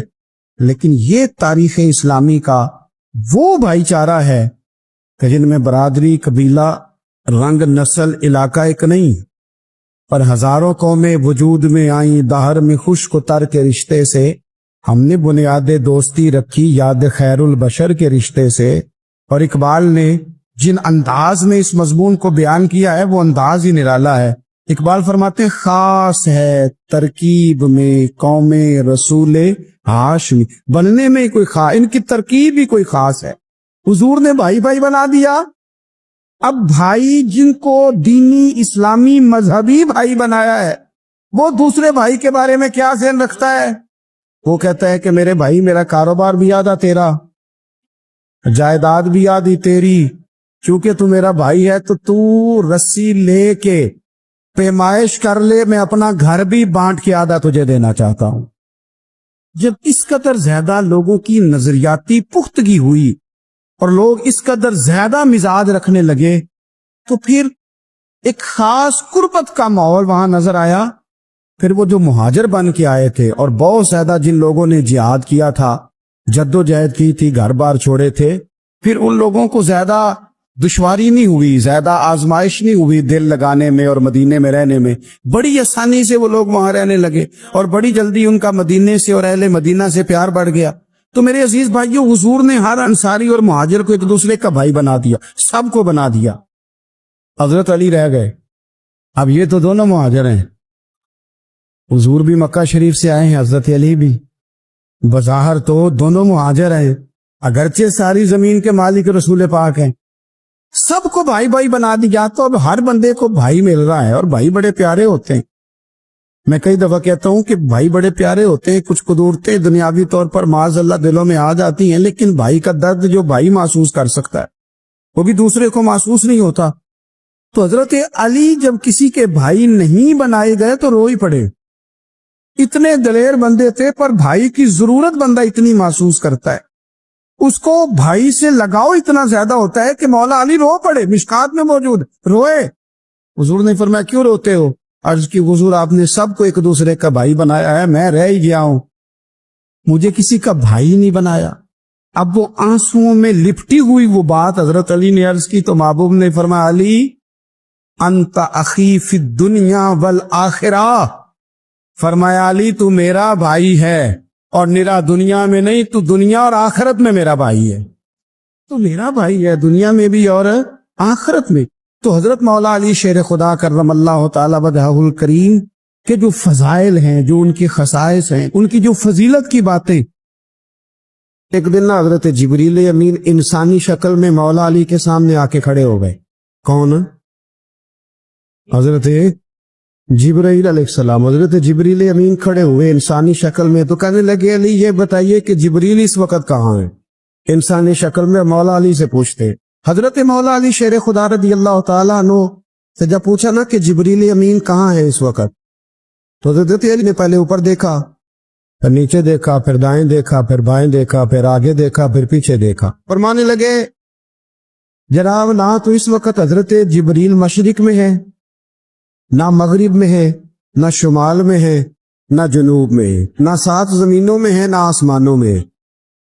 فرمانے لگے بھئی زمینوں آسمانوں مشارق مغارب میں تو کوئی نہیں، تو یا آپ جبریل ہے یا میں جبریل ہوں، دونوں میں سے ایک ہے۔ تو حضرت جبریل نہیں مسکرائے، فرمانے لگے نہیں آپ تو علی ہیں، جبریل تو میں ہی ہے۔ حضرت سیدنا مولا علی شیر خدا فرماتے ہیں، امام سخاوی نے القول البدی میں لکھا ہے، فرماتے ہیں کہ حضرت عمر کا زمانہ مبارکہ تھا، میرا بڑا ہی دل کر رہا تھا سرکار کی زیارت کر۔ حضور کے وصال کو کافی سال بیت گئے، دل بڑا پریشان تھا، میں درود شریف پڑھتا پڑھتا سو گیا۔ میں نے خواب دیکھی کہ اللہ کے محبوب فجر کی جماعت کرا رہے ہیں، سر ہویا میں نتر لے لیں کدی موڑ میرے ول واگاں، جے خواب میری وچ ایک وار جیامے میں ساری عمر نہ جاگاں۔ کہتے ہیں حضور نماز پڑھا رہے تھے فجر کی، دو صورتیں سرکار نے پڑھی پر بزا ہی مڑا، بڑا ہی مزہ آیا، بڑا ہی مزہ۔ کہتے ہیں نماز مکمل کر کے نہ تو سرکار نے صحابہ کی طرف رخ نور کیا تو ایک صحابی کھجوروں کا ٹوکرا لے کے آئے، یا رسول اللہ تازی کھجوریں پکیاں قبول کرے۔ حضور نے ایک کھجور اٹھائی، صاف کی، کھائی، باقی ایک صحابہ کو بانٹی۔ حضرت علی کہتے ہیں 15-16 صحابہ کے بعد میرا بھی نمبر لگا، کھجور کھائی، کھجور کا نہیں دست مصطفیٰ کا بڑا مزہ تھا۔ کہتے ہیں بڑا ہی مزہ آیا، ابھی میں کھجور کھا ہی رہا تھا کہ مسجد نبی میں اذان ہو گئی۔ مولا علی فرماتے ہیں آنکھ کھل گئی، اٹھ میں گیا پر کھجور کا ذائقہ میرے منہ میں ابھی بھی موجود۔ اب اس پر پورا باب بند ہے شاہ عبدالحق الہ آبادی نے، وہ کہتے ہیں کہ حضور جس کو خواب میں کوئی چیز دیتے ہیں وہ حقیقت میں بھی اسے دیتے ہیں، وہ خواب میں نہیں ہوتی، وہ حقیقت میں ہوتی۔ پورا باب ہے، بہرحال عنوان پہ رہنا چاہتا ہوں۔ حضرت علی فرماتے ہیں میں اٹھا، وضو کیا، سنت پڑھی، بس سے چلا گیا، جا کے صف میں بیٹھ گیا۔ عمر فاروق آئے جماعت کرانے، کہتے عمر نے نماز شروع کی تو مجھے جھٹکا تب لگا جب عمر نے بھی وہی صورت شروع کر دی جو خواب میں سرکار نے پہلی رکعت میں پڑھی۔ میں سب کا اتفاق ہے، لیکن کہتے ہیں دوسرا جھٹکا جب لگا جب دوسری رکعت میں حضرت عمر نے وہ صورت پڑھی جو حضور نے خواب میں دوسری رکعت میں پڑھی۔ کہتے ہیں میں اب بڑا پریشان ہوں کہ یہ بات کدھر کی کدھر جا رہی ہے۔ مولا علی شیر خدا فرماتے ہیں نماز مکمل ہوئی تو کھجوروں کا ٹوکرا بھی آ گیا۔ فرماتے ہیں اب تو میری حیرت کی حد نہ رہی، حضرت عمر نے کھجور اٹھائی، صاف کی، کھائی، دوسرے صحابی کو، تیسرے کو، چوتھے کو، 15-16 صحابہ کو ملی، مجھے بھی دی۔ کہتے کھجور کھائی، مزہ بڑا آیا۔ حضور سے تو دوسری مانگنے کو دل کرتا تھا پر مانگی نہیں تھی، ادب تھا۔ عمر سے تو جرانا تھا نا اپنا۔ ان کا رشک دیکھیں، آپس میں رشک دیکھیں، اسد نہیں رشک۔ فرماتے ہیں جرانا تھا نا، تو میں نے عمر سے کہا یار ذرا ایک کھجور اور دینا نا ذرا ایک کھجور۔ تو کہتے ہیں جناب عمر فاروق نے کھجور اٹھائی، صاف بھی کی، میں سمجھا ملنے لگی ہے، اٹھائی پی، صاف بھی کی، اور دوسرے صحابی کی طرف ہاتھ بڑھایا، میری طرف دیکھ کے ہلکا سا مسکرائے، فرمانے لگے علی ایسے نہ کر، اگر رات کو نبی پاک سے دوسری لیتا تو میں بھی سویرے تجھے دوسری دے دے۔ حضور سے دوسری لی نہیں، نبی پاک سے دوسری مانگی نہیں تو میں کیسے دے دوں؟ خواب میری وچ آیا سی ماہی تے میں او دے گل وچ پا لیاں باواں، ڈر دی ماری اکھ بھی نہ کھولا، ڈر دی ماری اکھ کیوں گیا یہ رات وصال دے والی، ربا اے رات مکن نہ دیویں، اے رات مکن نہ دے، ڈر دی ماری میں اکھ بھی نہ کھولاں کتے پھر بچھڑ نہ جاواں۔ میرے رسول پاک کے غلام رشک کرتے تھے، رشک۔ حضرت علی کہتے ہیں میں رویا تو عمر بھی رو پڑے، کہنے لگے علی جو رات تجھے نواز کے گئے وہ میرے اوپر بھی کرم فرما کے گئے۔ رشک کریں خدا را، چھوڑ دیں حسد کرنا، چھوڑ دیں ایک دوسرے سے جلنا۔ اب تو آپ یقین کریں تین دار لوگوں کا، اہل حق لوگوں کا جواب در جواب، جواب الجواب، اس طرح ہم نے الجھایا ہے چیزوں کو کہ نئے آنے والا آدمی کہتا ہے کہ دین کی اصل بات اصل میں بتا کون ہوا، تو میلہ لگ گیا ہے، کوئی کہانی سنا رہا ہے، کوئی بات کر رہا ہے، اس کو غلط کہہ رہا ہے۔ کوئی بندہ ایسا ہے ہی نہیں جو بالکل ٹھیک ہو۔ تمہارے حسد نے اتنی تباہی کر، کسی کے حق میں خیر والی بات، جب آپ حسد کریں گے تو بے سکون رہیں۔ دوسری بات یہ، بے سکون بندہ پتہ کون رہتا ہے؟ میں نے یہ بھی آیت پڑھی ہے، الا بذکر اللہ تطمئن القلوب، اللہ فرماتے ہیں یاد رکھو، خبردار ہو جاؤ، اللہ کا ذکر کرو گے تو دلوں میں چین ہو۔ پتہ بے سکون کون رہتا ہے؟ جو نتیجہ اپنی مرضی کا مان۔ عقیدہ توحید اسلامی عقائد کی جان ہے۔ جب آپ نے کہا لا الہ الا اللہ محمد الرسول اللہ صلی اللہ علیہ وسلم، اس کا معنی یہ ہے کہ اب میں اپنے آپ کو اپنے اللہ کے حوالے کرتا ہوں۔ اب رب غریبی میں رکھے پھر بھی میں راضی ہوں، بیماری میں رکھے پھر بھی راضی ہوں، صحت میں رکھے پھر بھی، اولاد دے تو پھر بھی راضی، نہ دے تو سمجھے میری بات۔ یہ توحید ہے۔ ہم نہ ٹھیک ہونا چاہتے، دوست اکثر آ کے کہتے ہیں کہ وظیفہ بتائیں، طبیعت ٹھیک نہیں رہتی تو انہیں کہتے ہیں سورہ فاتحہ پڑھو، کہتے ہیں بڑی دیر سے پڑھ رہا ہوں پر شفا نہیں ہو رہی، تو میں کہتا ہوں پھر آپ اللہ کی رضا پہ راضی ہو جائے، پھر اللہ کی رضا پہ راضی رہنا بھی تو سیکھو نا، راضی رہنا بھی تو سیکھو۔ بہت ساری بے سکونی اس بات کی ہے کہ ہم ہم چاہتے ہیں میری مرضی کا سکون ہو، میری مرضی کا گھر ہو، میری مرضی کے بچے ہوں۔ بھئی ایسا نہ کریں، آپ اپنے حق میں اپنے رب کے فیصلوں کو قبول کریں، آپ قبول کریں اپنے مالک کے فیصلے۔ نبی رحمت صلی اللہ تعالی علیہ وسلم نے مولا علی شیر خدا اور حضرت عمر فاروق، بندے بھی حضور نے وہ چنے جو سرخیل ہیں دونوں، مولا علی فاروق اعظم امیر المومنین، دونوں کو بلایا اور بلا کے فرمایا کہ میرا جبہ لے جاؤ اور میرے بعد، میرے وصال کے بعد وہاں جانا کرن میں، تمہیں اویس ملے گا، اسے میرا جبہ دینا۔ اور دیکھو کیا خوبصورتی ہے لفظوں میں، یہ بات ان کی شان کو کہاں سے کہاں لے گئی۔ بابو فرمانے لگے اسے کہنا میری امت کی بخشش کی دعا کرے، اسے کہنا میری امت کی بخشش کی۔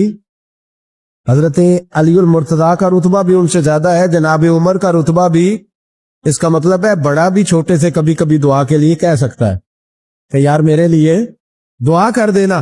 نبی کریم علیہ السلام نے جبہ دیا، جبہ دے کے بھیجا۔ حضرت عمر گئے ملنے، جناب مولا علی گئے، جا کے پوچھا وہ کدھر ہے، کہا وہ دیوانے سے گھومتے رہتے۔ جب ملاقات ہوئی حضرت اویس کرنی دوڑے آئے، جناب عمر کہنے لگے آپ کا نام اویس ہے؟ کہنے لگے ہاں عمر فاروق میرا نام اویس ہی ہے۔ پھر آگے بڑھ کے کہنے لگے علی آپ کی طبیعت مبارک کیسی ہے؟ پھر وہ جبہ وصول کیا، کہا محبوب نے کہا تھا امت کے لیے دعا کرنا، تو حضرت اویس نے فوراً سر سجدے میں رکھ دیا۔ اور داتا صاحب حدیث لائے ہیں، محبوب فرمانے لگے اللہ تعالی بنو کلب کے قبیلے کی بکریوں کے بالوں کی تعداد کے مطابق اویسے کرنی کی دعا کی برکت سے میری امت کو جنت میں داخل کرے۔ اتنا بڑا اعزاز، اتنا بڑا اعزاز۔ حضرت اویسے کرنی رضی اللہ تعالیٰ انہوں نے دعا کی، پھر واپس لوٹے۔ یہ تو داتا صاحب کی بات ہے۔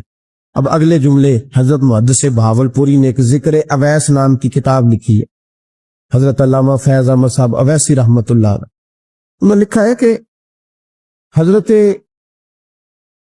عمر فاروق اور مولا علی جب مل رہے تھے نا، تو ایک تیسرے شخص نے کہا کہ اویس ان کی زیارت کر لو جنہوں نے حضور کی زیارت کی، ان کی زیارت کر لو، چلو آپ حضور کی زیارت نہیں کر سکے تو زیارت کر لو۔ تو حضرت اویس کرنی اٹھ کے قریب گئے تو جناب علی المرتضیٰ جناب عمر سے کہنے لگے حضور کی داڑھی مبارک میں کتنے بال سفید تھے؟ زیارت تو نہیں کی، داڑھی میں کتنے بال ہیں؟ انہوں نے یہ نہیں کہا ہمیں پتہ نہیں، کیونکہ سوال دوسرے کا تھا۔ ان دونوں کا سوال ہے، یہ نہیں کہا ہمیں پتہ نہیں۔ باقی کتابوں میں الفاظ اور ملتے ہیں، میں وہ والی بات بیان کر رہا ہوں جس میں ادب زیادہ پایا جاتا ہے۔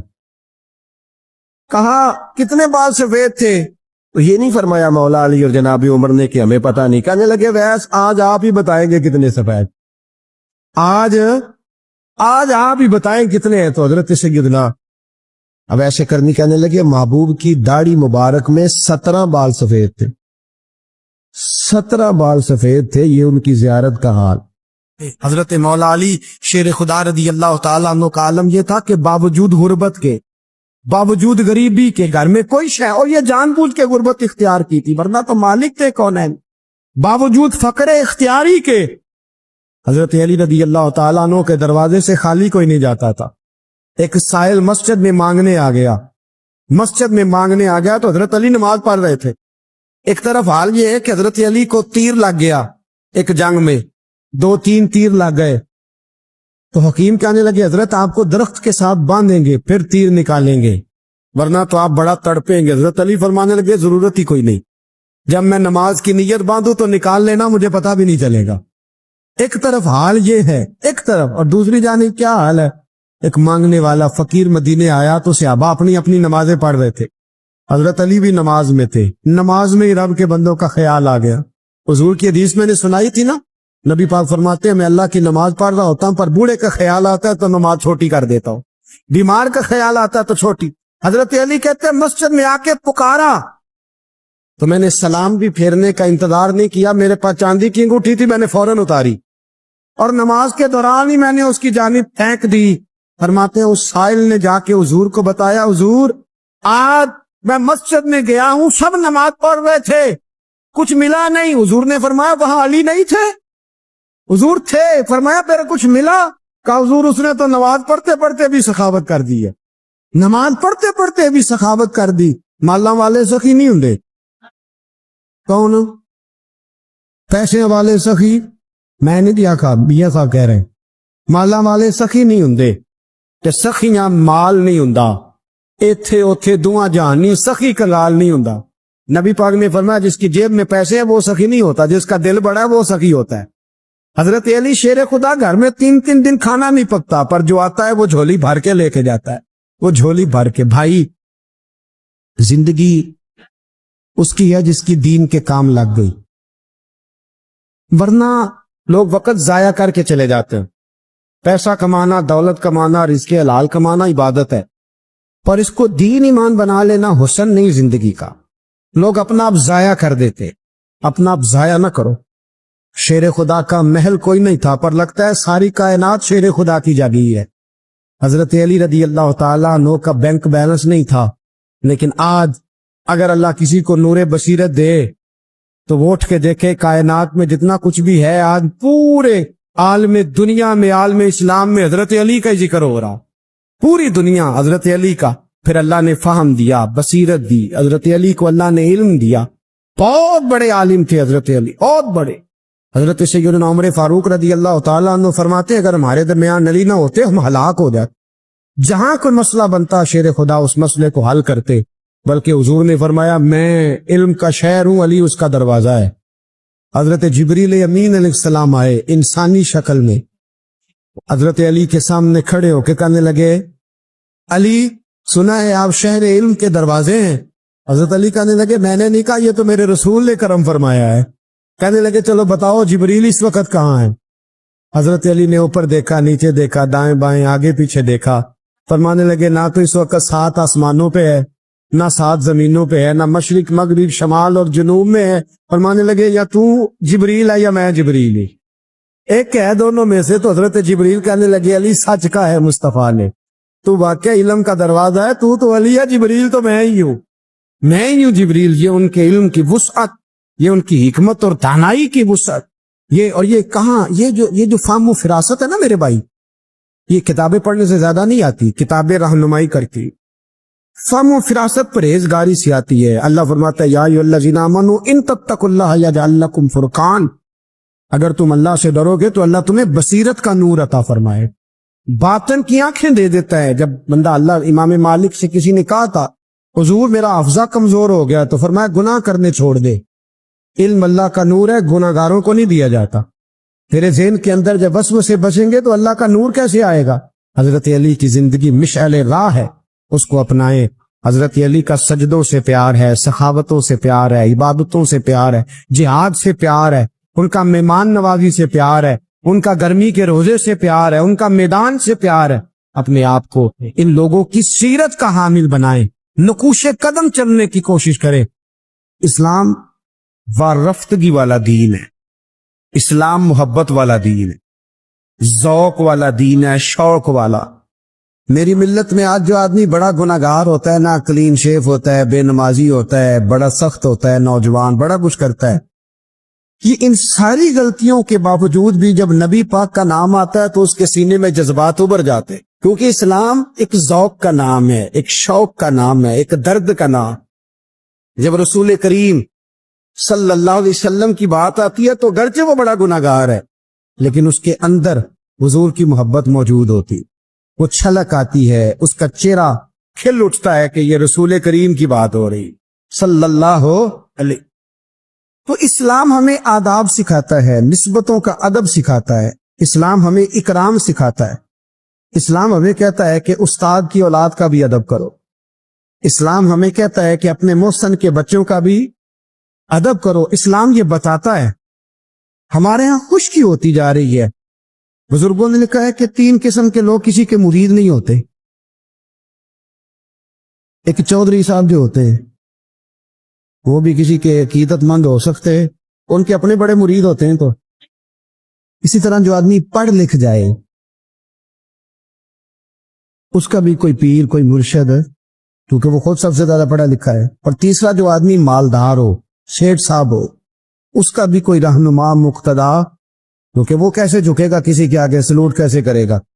چند لوگ ایسے ہیں معاشرے میں جو دور ہو جاتے ہیں کیف سے، سرور سے، وہ نہیں سمجھتے کہ ادب ادا کس چیز کا نام ہے۔ لوگوں نے سمجھا اسلام میں خشک مذہب ہے۔ پڑھیے قرآن پاک کا 15واں سپارہ آخر سے، 16واں شروع سے۔ حضرت خضر علیہ السلام گئے،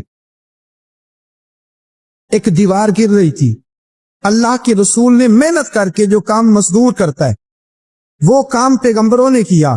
حضرت موسیٰ اور جناب خضر نے دیوار سیدھی کی، اور جس بستی کی دیوار سیدھی کر رہے ہیں انہوں نے پانی بھی نہیں پلایا، کھانا بھی نہیں پوچھا، لیکن حضرت سیدنا خضر علیہ السلام نے دیوار سیدھی کر دی، محنت کی، کوشش کی، پسینہ بھی آیا، تھکاوٹ بھی۔ حضرت موسیٰ علیہ السلام فرمانے لگے خضر سمجھ نہیں آئی، یہ تو اتنے خشک لوگ ہیں، پانی تک نہیں پلایا، اور آپ نے اتنی محنت کر کے دیوار سیدھی کی، تو پڑھ لینا آپ قرآن پاک۔ حضرت جناب خضر علیہ السلام کہنے لگے کہ یہ اصل میں نا ان کے لیے نہیں کیا، یہ کسی نیک کی نسبت ہے، اس دیوار کے نیچے خزانہ ہے، دیوار گر جاتی، خزانہ ظاہر ہو جاتا، خزانہ یتیم بچوں کا ہے۔ اور یہ قرآن مجید نے فرمایا وَقَانَ أَبُوهُمَا صَالِحًا، اور فرمایا یہ اس لیے ان بچوں کا خزانہ بچایا ہے کہ ان کا باپ بڑا نیک آدمی تھا۔ قاضی ثناء اللہ صاحب پانی پتی تفسیر مظہری میں لکھتے ہیں کہ وہ ڈائریکٹ باپ نہیں تھا، دادا نہیں تھا، پردادا نہیں تھا، بلکہ 7ویں پشت میں جا کے ان کا باپ بنتا تھا۔ تو رب نے فرمایا ایک بندہ نیک ہو تو میں نیچے 7 پشتوں پہ فضل فرمایا کرتا ہوں۔ اگر ایک بندہ نیک ہو اور 7ویں نسل میں جو اس کی اولاد ہو، اس کے خزانے کی حفاظت کے لیے اللہ نبیوں کی ڈیوٹی لگاتا ہے، تو بتائیے پھر میرے نبی کی اولاد کی کیا شان ہو، پھر اہل بیت نبوت کا کیا مقام ہو، پھر رسول اللہ کے خاندان کا کیا مرتبہ ہو۔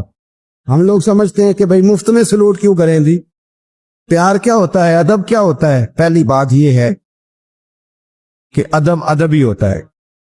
اماں انگوٹھا چھاپ ہے، بالکل ان پڑھ ہے، ناظرہ قرآن مجید بھی نہیں پڑھنا آتا، بیگم صاحبہ نے ایم اے، بی ایڈ، اس کے بعد ایم فل میں داخلہ لیا ہوا ہے، ادب کس کا کرنا ہے، بیگم کا کہ اماں کا؟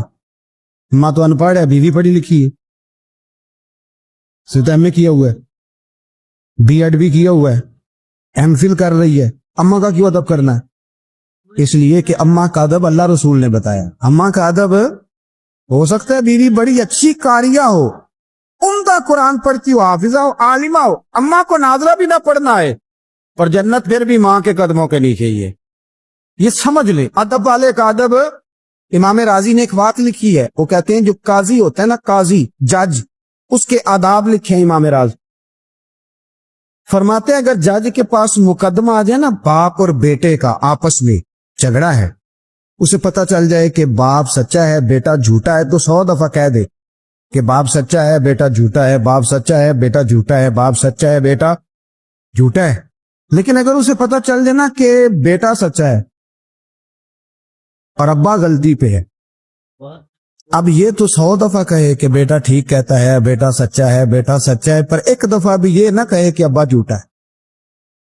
حالانکہ مطلب یہی ہے، اگر بیٹا سچا ہے تو پھر خود بخود سمجھ آتی ہے کہ ابا جی غلطی پہ ہے۔ لیکن ادب کا تقاضا یہ ہے کہ جج بھی یہ نہ کہے کہ باپ جھوٹا ہے، اگرچہ وہ غلطی پر ہے، یہ تو کہہ دے کہ بیٹا، اس لیے کہ ادب والے کا جو مقام ادب ہے وہاں ادب کیا جائے، جو مقام اکرام ہے وہاں اکرام، وہاں آپ خشک نہیں بنیں گے، جہاں جھکنا ہے وہاں بہرحال جھکنا ہے، جہاں سلوٹ کرنی ہے بہرحال وہاں سلوٹ کرنی ہے۔ جن کا ہمارے اوپر ادب لازم ہے ہم نے ان کا ادب۔ امام اعظم ابو حنیفہ رحمۃ اللہ علیہ ایک جنگل میں ایک باغ میں بیٹھے تھے،